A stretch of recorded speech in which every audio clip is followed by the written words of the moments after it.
so many of our different markets are at different stages of maturity in the life cycle of deploying AI. And one of the major differences from region to region is the readiness of the large technology providers and the regulatory environment, whether or not you have data sovereignty issues or cloud deployment issues, the enabling technologies that make AI possible. So with that understanding in place, it helps us figure out exactly how to architect the technology solutions that are most relevant to the clients at the moment that they are in their own journey. And that's often about helping them put the responsible AI infrastructure in place, thinking about the governance of their technology investments, and establishing what we call the AI factories that can help to sort through the use cases and really help clients target those solutions that are going to have the most impact. Well, obviously we hear a lot about data, and the privacy of the data and security of that data is very important, and that's absolutely critical. But one area that's often overlooked is the people change. Whilst this is a technology, ultimately it's a people change more than a technology change, and upskilling your workforce to understand how to use this new technology, how to prompt, how to interact with a digital brain, how to interact with a neural network. That is something that I think is underestimated generally. So you can't just give your team the technology and expect them to use it. You have to engage them, you have to train them, and you have to help create a path for transformation that changes the culture as well as the technology. So whilst this is new technology, ultimately it's a human change. Don't overlook that.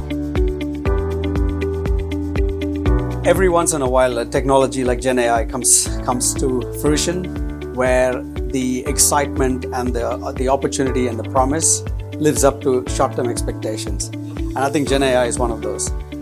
There are lots of things about this technology we don't know yet, in terms of what are the long-term implications, what are the regulatory implications, what are the technology implications.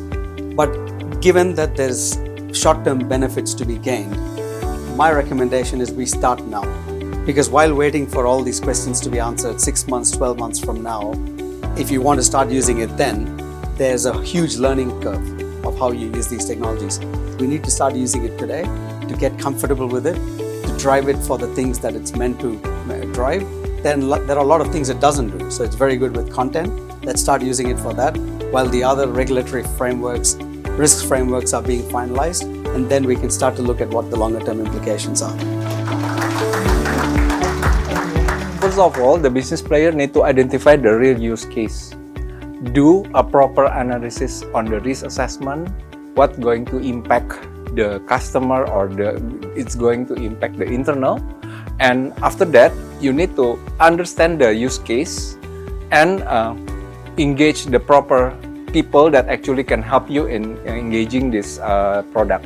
Then next, you need to understand that this product is actually going to scale up. But you try carefully, starting with a small pilot. Then after that, after you already refer back to your risk assessment result, and you can actually scale up slowly and also safely. Hopefully, this will also help the adoption for the internal or external parties. Then the most important thing that we've seen so far in the industry is actually upscaling your team. I think my advice actually for the organizations to adopt the principles of purpose-led adoptions. So what I mean by that, purpose-led, the organization has to first identify what is their purpose of adopting this technology. It shouldn't be the opposite. And by being clear with the purpose, then come up with a more detailed strategy of adoption plan, including actually identify the skill set that is needed, because the change management aspect is actually very crucial. And lastly, also identify what are the potential risks that might be coming up with such adoptions, and come up with the relevant responses to that, to make sure that the technology is actually being adopted in a secure and reliable fashion. I think this guiding principle will actually help the organizations. I know it's a challenge, but it's definitely worth doing it, because as PwC, we're thinking about it the same way and we're adopting it the same way.